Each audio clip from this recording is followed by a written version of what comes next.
Mali ont des finances publiques. Ces finances publiques ont des partenaires que nous l'acceptions. Il faut que nous l'acceptions. Nous avons des partenaires au développement qui nous accompagnent dans l'exécution et dans le doublage de nos finances publiques. Donc nous en avons déjà discuté avec ces partenaires. Pour le dire, nous allons, les deux États dit, nous allons mettre 20 milliards dans la relance d'urgence. Eh bien, ce n'est pas que l'ambition s'arrête à 20 milliards, parce que souvent on nous dit tant d'argent a été mis sur terre. Je dois dire que le plan de réhabilitation de Dakar est beaucoup plus important que celui du terre. Et que ce plan de réhabilitation, je vous le dis parce que ce n'est pas souvent dit, mais c'est une information pour la presse. Je suis arrivé le 26 octobre, j'ai commencé sous l'autorité et la tutelle des deux ministres de la tutelle technique, d'abord des transports, mais aussi de la tutelle économique que sont les ministres Amadouba et le docteur Boubou Cissé pour l'économie, mais pour la tutelle technique, les ministres Abdoulaye Daouda Diallo, Abdou Benessal et du côté malien, le ministre Oumana Mouri Coulibaly, j'ai commencé des discussions avec la banque à la date du 29 novembre. J'ai eu un premier round. J'ai eu un premier round qui m'a permis de valider la pertinence d'un plan d'urgence. Que de dire, nous ne pouvons pas attendre 60 mois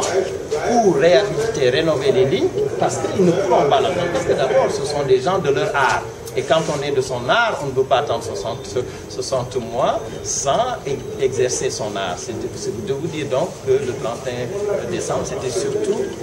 une erreur, c'était une question d'élément de langage. Je le dis en diplomate de carrière que je suis aussi. Mais de revenir à ça, que l'ambition financière des États du Mali et du Sénégal pour le Dakar-Bamako ferroviaire est beaucoup plus importante et avoisine le milliard de dollars. Donc c'est beaucoup plus important que ce qui a été mis dans terre. Et que je confirme, je le dis, puisque les autorités gouvernementales, le chef de l'État et le chef d'État d'abord, mais leurs ministres, je le répète, je les remercie, les ministres que je viens de citer, nous ont permis d'avoir un premier round avec la Banque mondiale à la date du 29 juillet. Nous avons eu un deuxième round avec la Banque mondiale avec la présence des deux ministres, y compris le ministre malien, qui s'est déplacé à Dakar le 7 décembre. Donc ça veut dire que les discussions avec la Banque mondiale et d'autres partenaires, parce que nous avons le choix de nos partenaires, mais c'est dire que nous discutons et que je discute sous l'autorité des gouvernements avec d'autres partenaires sous le financement de la rénovation de la côte. Mais en cela, il faut que nous regardions un peu quel est le coût de chaque offre financière. Donc ça, c'est autre chose, ça prend du temps. Mais c'est vraiment ça, on est engagé là-dedans. Je le répète à titre pédagogique. Je suis arrivé le 26 octobre, la Banque mondiale m'a envoyé une proposition technique le 29 novembre. C'est une avancée, c'est important. Bon, ensuite, je dis en attendant, il faut que les gens travaillent, que nous ayons plus d'activité. Je veux dire, en fait, encore élément de langage, il faut que nous ayons beaucoup plus d'activité. Donc, que notre train puisse remonter sur Bamako et revenir. Et en faisant le confortement de nos voies, qui peut prendre 6 mois de travaux, nous pouvons remonter sur Bamako et redescendre peut-être en 7 mois. C'est pour ça que j'ai demandé une flotte de 7 wagons, vous comprendrez, pour que chaque jour, nous ayons 7 locomotives, pour que chaque jour, nous puissions remonter sur Bamako et gagner un peu notre vie, donc à 100 millions par locomotive par mois. Bon, voilà, donc il y a vraiment à dire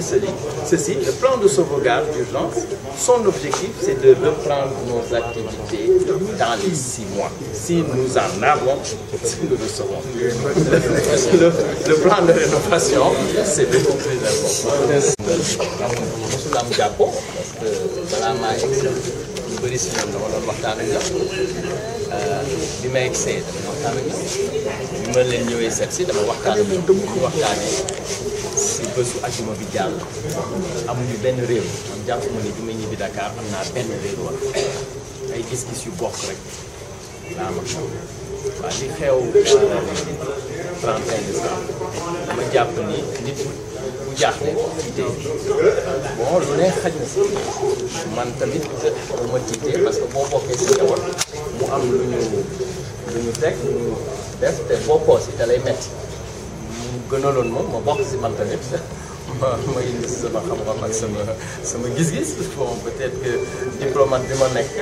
mënoon naa indi beneen gis-gis boo xam ne yaakaar naa ni résultat bi benn lay doon rek l'honorable est là. Bon donc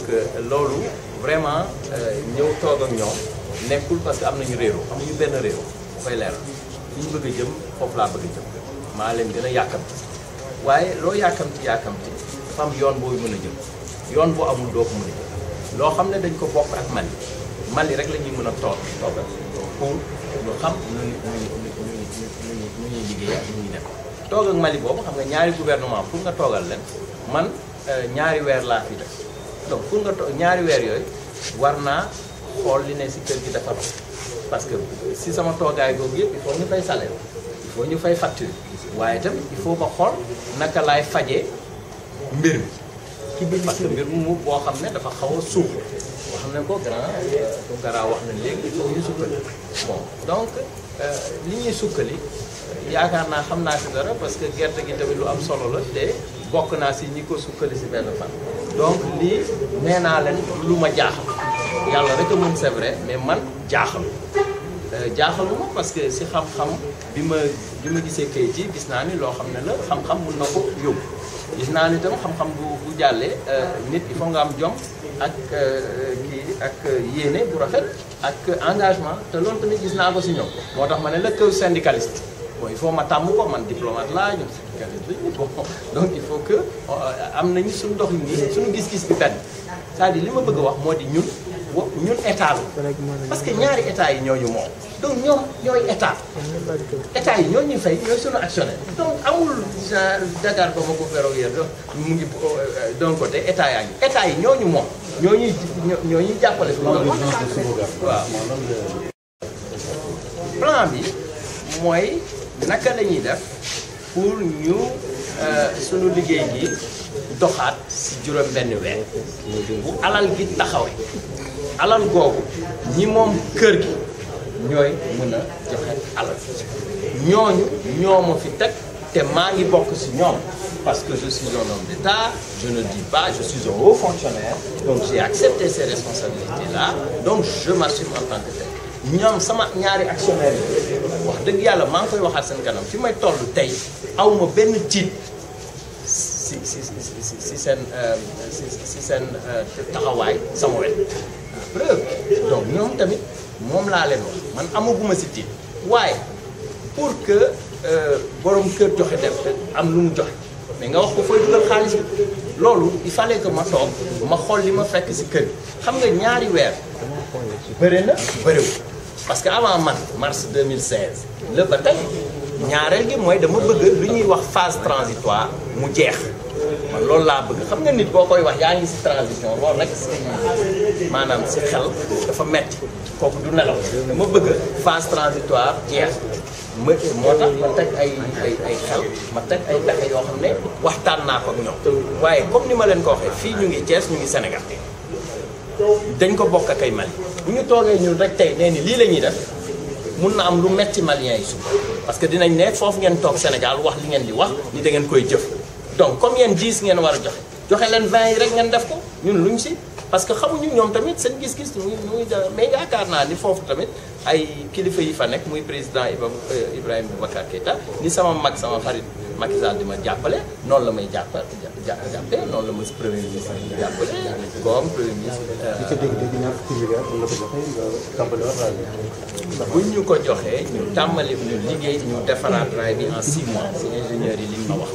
waaw mais buñ nañuy dimbal tamit am na yeneen kër yu ñëw donc ànd ak ñoom defar ko waaye loolu yëpp comme ni ma doon waxee fii bu ñu fi joxee tant que toog suñu mbokk pour ñu valider loolu bu ma ko fi waxee dafa am loo xam ne jàpp naa ne vraiment du yoon mais moom waxtaan naa ak ñoom ñii di kilifa bon si loolu mais yaakaar naa ni li gënoon am urgence moo doon seen mbirum seen inquiétude si seen ay salaire seen pay weer bi jàll tardé nañu parce que du ma nee état bi tardé na nee naa la si état bi laa bokk man bu ma xam ba nee bokk naa fa rek bokk naa waaw donc am naa tardement fukki fan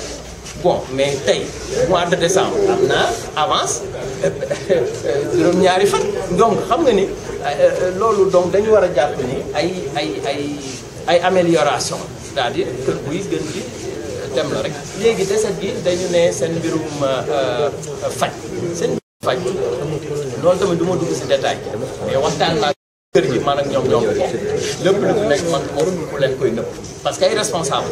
bu ma leen ko nëbbee du ñu mën a def analyse bi am donc dina am foo xam ne dinañ tooñ seen bopp parce que ñoom moom kër gi ñoom li ñu ma dégg dama leen ne lii yu fi am mais yaakaar naa ni am na ñeneen ñu nekk si yeneen kër comme ñoom cheminot am nañ si pexe si côté boobu dinaa dox ak ñoom pexe yooyu won leen ko ñu teg pexe yooyu donc pexe yooyu wax naa leen ko donc ñoom il faut ñu dem seen base bi pour mu wax joxe naa pexe si loolu retenue sociale yi mooy lan c'est-à-dire ay xaalis lañ doon jël si seen ay pay di leen ko dencal bu ñu amee activité ñu fay leen man bi ma ñëwee ñaari weer